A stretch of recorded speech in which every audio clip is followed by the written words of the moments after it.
பச்சை புடவைக்காரியாய் உன் தாய் மீனாட்சி நான் இன்று வந்திருக்கிறேன். இன்று முதல் நீ அதிர்ஷ்டசாலி. கேட்டதை உன் தேவைகளை பூர்த்தி செய்யும் கற்பக விருட்சத்தை நீ தொட்டு விட்டாயல்லவா? இனி உன் வாழ்வில் எல்லாம் சுபமே.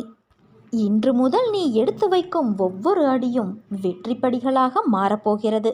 நீ நினைத்தது நடக்கும் நேரம் இது என் குழந்தையே. நான் செய்த அற்புதங்கள் என் பக்தர்களால் பேசப்படும். துன்பத்திலும் சோகத்திலும் பிரச்சனையிலும் விழுந்து போகிற அனைவரையும் தூக்கிவிடுவதற்காகவே இப்போது நான் வந்திருக்கிறேன். உன் வேண்டுதல் கேட்கப்பட்டது. வருவது எல்லாம் என்னாலோ என்னை தாண்டியோ மட்டும்தான் வரும் என்பதை என் பக்தர்கள் தீர்க்கமாக அறிந்திருப்பார்கள். நல்லதோ கெட்டதோ எல்லாம் நன்மைக்குத்தான். ஒருவன் நோய்வாய்ப்படுவதும் கடும் துன்பத்திற்கு ஆளாகுவதும் எதுவுமே நிரந்தரமில்லை. உன் விதி முடிவதற்குள் மரணமே உன்னை நெருங்கினாலும் உன் சடைமுடியை பிடித்து இழுத்து கொண்டு வருவேன். நீ எதற்காகவும் கலங்காதே. என் நாமத்தை உச்சரி. எந்த நேரத்திலும் உன்னோடு உன் அன்னையான நான் இருக்கிறேன். எல்லாம் ஒரு நாள் மாறும். ஆனால் உன் அன்னையான நான் உன்னை விட்டு ஒருபோதும் மாறமாட்டேன். என்னிடம் தஞ்சம் புகுந்தவர்கள் எத்தனை ஜென்மங்கள் எடுத்தாலும் அவர்களை நான் தாங்கி நிற்பேன். நான் இருக்க பயமேன்? இது வெறும் வார்த்தையல்ல, என் சத்திய வாக்கு. வருத்தப்படாதே என் குழந்தையே. பல சோதனைகளை நீ கடந்த போதிலும் ஒரு நிரந்தர தீர்வு இல்லாமல் தினமும் அவதைப்பட்டு செல்லும் இடமெல்லாம் மன உளைச்சலுக்கு ஆளாகி வேதனையில் இருக்கின்றாய். குழந்தையே, இவை அனைத்திலும் இருந்தும் நீ விடுபடப் போகிறாய். இத்தனை காலமும் நீ பட்ட கஷ்டங்கள் அனைத்தும் விரைவில் உன்னை விட்டு ஓடி ஒளியும். அனைவரும் வியக்கும் வண்ணம் வாழ்க்கையில் உன்னை நான் உயர்த்தப் போகிறேன். உன்னை விட்டு நான் விலக மாட்டேன். எனக்கு அழிவேது. என் பிள்ளைகள் கவலைப்படும் போது அதை நிவர்த்தி செய்வது என் கடமை. பொறுத்திருந்து இனி நடக்கப் போவதை பார். மகிழ்ச்சியோடு நீ விரைவில் என்னை நோக்கி வரப்போவதை நினைத்து நான் உனக்காக புன்னகைத்து கொண்டு காத்திருக்கிறேன். நீ முழுமையாக என்னை தஞ்சமடைந்து விட்டாயல்லவா? இனி எதற்கும் பயப்படாதே. உன் பயணம் என் பாதையை நோக்கி இருக்கட்டும். உன் மனம், புத்தி, அகங்காரம் என்னும் மூன்றையும் என்னிடம் சமர்ப்பித்துவிடு. இவ்வுலக வாழ்க்கையில் உன் கையில் எதுவுமே இல்லை. எல்லாவற்றையும் நானே இயக்குகிறேன். நம்பிக்கை என்னும் மச்சாணியாக என்னை உன் மனதில் நிறுத்து. பொறுமையாக வாழ்ந்து வா. உன்னை சேர்க்க வேண்டிய இடத்தில் நான் சேர்க்கின்றேன். என் நாமத்தை எப்போதும் நீ ஸ்மரிசித்து கொண்டே இரு. என்னை உன் மனதில் நினைத்து உன் கர்மாவை செய்து வா. அது போதும் உனக்கு. உன்னை நான் கைவிட மாட்டேன் என் குழந்தையே. என்னை நம்பு.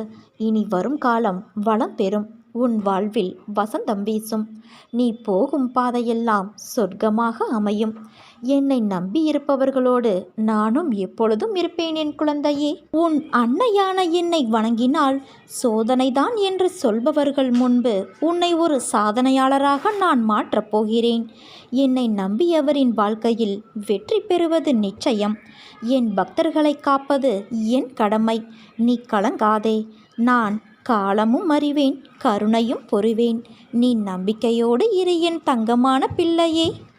என் துணை உனக்கு எப்போதுமே இருக்கும். சில நேரம் என் குழந்தையின் நலன்களுக்காக வழிகளோடு நடக்க வைப்பதே தீர்மான சூழலாய் அமைகின்றது. ஆனால் அது நீண்ட நாள் தொடரும் அளவிற்கு நான் உன் அன்னை விடமாட்டேன். நீ உன்னில் பார்க்கும் அனைத்துமாய் அகிலத்தின் ரூபமாய் உனக்கு நான் இருப்பேன். நீ மற்றவர்களுக்காக பிரார்த்தனை செய்கிறாயல்லவா? கடவுள் உன்னை கவனித்துக் கொள்வார். மற்றவர்களுக்காக ஜெபிப்பதும் மனித சேவை. பணத்தால் மட்டுமே உதவி செய்ய வேண்டும் என்று அவசியமில்லை. பணமில்லாமல் செய்யக்கூடிய பல சேவைகள் உள்ளது. உன்னை சூழ்ந்துள்ள துயரங்களையும் சூழ்ச்சிகளையும் எதிர்த்து அதை தகர்க்க செயல்பட்டால் அதற்கு பெயர்தான் தைரியம். அதை மனதில் கொண்டு தைரியமுடைய ஆத்மாவாக எந்த சூழ்நிலையிலும் எதிர்கொள்ளும் மன வலிமையையும் நம்பிக்கையையும் வளர்த்துக்கொள். அதற்காக அந்த தைரியத்தோடு உன்னுள் இருக்கும் கோபம், விரக்தி, ஏமாற்றம் ஆகியவற்றால் உன் மனம் காட்டும் தீய எண்ணங்கள் வழியில் நீ செல்ல நினைக்கக்கூடாது. அது உன்னை அழித்துவிடும். நீ யாரையும் பழி வாங்க வேண்டிய அவசியமில்லை. அவரவருக்கு உரிய வினை பயன் நிச்சயம் அவர்களை வந்து சேரும். நீ செய்யும் ஒவ்வொரு காரியமும் உன் அன்னையான எனக்கு தெரியாமல் நடக்காது. எதையும் பொறுக்க முடியாமல் மனதில் தேவையற்ற கோணல் சிந்தனைகளை நீ அசை போடுகிறாய். முதலில் அந்த மனக்குப்பைகளை மூட்டை கட்டி தூக்கி எறிந்துவிடு. அப்பொழுதுதான் உன்னால் உன் லட்சியத்தை பற்றியும் உன் வளர்ச்சியை பற்றியும் சிந்திக்க முடியும். கவலைப்பட்டது போதும் குழந்தையே. இனி உன் வாழ்வில் அற்புதங்கள் நிகழ்வதற்கான காலகட்டத்தை நீ நெருங்கிவிட்டாய். அதுவரை சற்று பொறுமையாக இரு. எல்லாம் நல்லதாகவே நடக்கும். பல ஏமாற்றங்களால் நீ மனம் வருந்துகிறாயல்லவா? வருந்தாதே. இவ்வுலகில் ஏமாறாதவர்களே கிடையாது.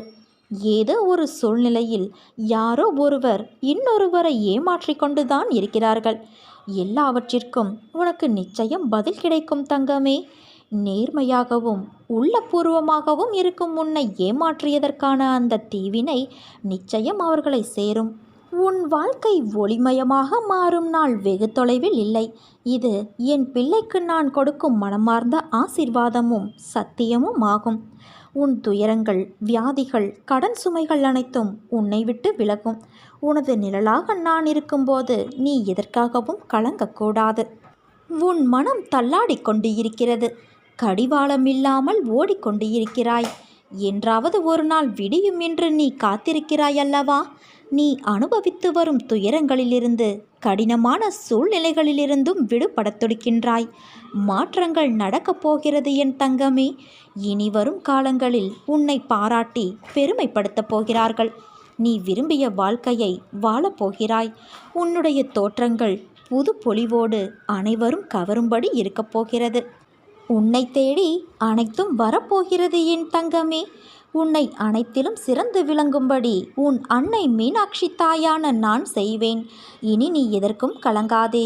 எந்த சூழ்நிலையிலும் உன்னை நான் கைவிட மாட்டேன் என் தங்கமே. நீ ஏன் வீணாக அழுகின்றாய்? நீ நினைத்த வாழ்க்கை, நீ நினைத்த எதிர்காலம் உன்னை தேடி வரப்போகிறது. நான் வர வைக்கப் போகின்றேன். என் மீது நம்பிக்கை வைத்து தைரியமாகவும் துணிச்சலோடும் இரு. உனக்கு ஒரு ஆச்சரியத்தை, அற்புதத்தை நான் நிகழ்த்தப் போகிறேன். இந்த பிரபஞ்சம் உனக்கு தருவதற்கு தயாராக இருக்கிறது. இன்னும் உன் வாழ்வில் என்னென்ன சோதனைகள் வரப்போகிறதோ என்ற உன் ஆதங்கம் உன் அன்னையான எனக்கு நன்றாக புரிகிறது. வாழ்வில் சோதனை என்பது சாதாரண நிகழ்வுதான். அதன் மூலம் நீ பெற்ற பாடம் என்ன? அந்த அனுபவத்தை கொண்டு எதிர்வரும் சூழ்நிலைகளை எப்படி சமாளிக்கப் போகிறாய் என்பதில்தான் வாழ்க்கையின் தாத்பரியமே அடங்கியுள்ளது. வாழ்வில் உயர்ந்த நிலையை அடையக்கூடிய தகுதி உன்னிடத்தில் நிறையவே கொட்டி கிடக்கிறது. அதனால் வாழ்வில் என்றுமே பிரச்சனைதான் என்று புலம்பாமல் எல்லாம் ஒரு வகையான பாடம் என்று உணர்ந்து கொள். நீ உருகும்போது நான் தாரை தாரையாய் அழுகின்றேன். என் கன்னங்கள் ஒட்டி போகும் வரை உனக்காக நான் விரதம் இருக்கிறேன். உனக்காக நான் அங்குமிங்கும் ஓடி ஆடிக்கொண்டு இருக்கிறேன். வாழ்க்கையில் அடுத்த நிமிடங்கள் என்ன நடக்கும் என்பதில்தான் மனிதனின் வாழ்நாளுடைய அர்த்தங்கள் அடங்கியுள்ளது. அந்த அர்த்தங்களுக்கு நாம் ஓடுகின்ற ஓட்டம். அதில் நிதானமாக ஓடுபவர்கள் சில பேர். சிலர் எதற்காக, ஏன் என ஒன்றும் தெரியாமல் ஓடுகிறார்கள். இந்த தற்போதைய உலகத்தை பார்க்கும்போது விடிவது அதில் ஓட்டம் மட்டும்தான் நம் கண்களுக்கு தெரிகிறது. ஏதோ சிறு சிறு இடத்தில் அன்பு, பரிவு, பாசம் என சிலரின் மனதில் பார்க்க முடிகிறது. அப்படிப்பட்ட சூழலில் என் பிள்ளைகளான நீங்கள் என் கண்களுக்கு வித்தியாசமாக தெரிகிறீர்கள்.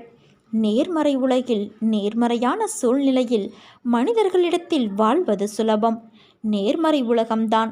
ஆனால் சில மோசமான எதிர்மறையான குணங்களை நீ கடந்து வருகிறாய். இது வெள்ளத்தில் தத்தளித்தவனுக்கு அவன் முழுகும் நேரத்தில் அவனுக்கு கிடைத்த கைப்பிடி என்பது. அவன் உயிர் காக்கும் தெய்வம். அந்த நேரத்தில் அதுதான் உன் இப்போதைய வாழ்க்கையின் நிகழ்வு. நீ எதற்கும் பதைக்காதே. என் கை எப்போதும் உன்னை காக்கும். விரைவில் மேலோங்கி உன்னை பார்த்து நகைத்தவர்களுக்கு முன்னிலையில் நிமிர்ந்து பார்க்க உன் அன்னையான நான் செய்வேன். நீ எதற்கும் கலங்காதே என் தங்கமே. உன்னில் நிச்சயம் வெற்றி என்ற தீபத்தை உன் அன்னையான நான் ஏற்றுவேன். நீ உன்னில் பார்க்கும் அனைத்துமாய், அகிலத்தின் ரூபமாய் உனக்கு நான் இருப்பேன். செயல் புரியும் கடமை மாத்திரம்தான் தன்னுடையது. பலனை அளிப்பவர் எல்லாம் வல்ல இறைவன் என்னும் திடமான நம்பிக்கை எவரிடம் உள்ளதோ அவருடைய செயல்கள் அனைத்தும் நிச்சயம் வெற்றி பெறும். நிகழ்காலம் உனக்கு கடினமாக இருந்தாலும் இது நிரந்தரம் என்று நினைத்து கொள்ளாதே. காலம் மாறும், நிலைகள் மாறும். வரும் காலம் நிச்சயம் உனக்கு வளமானதாக அமையும். என் வார்த்தைகள் மீது நம்பிக்கை வை. உனக்கு நல்ல நேரம் தொடங்கிவிட்டது. நீ நம்பிக்கையோடு இரு, நல்லதே நடக்கும். உன் மீனாட்சி தாய் நான் இருக்க கவலை எதற்கு உனக்கு?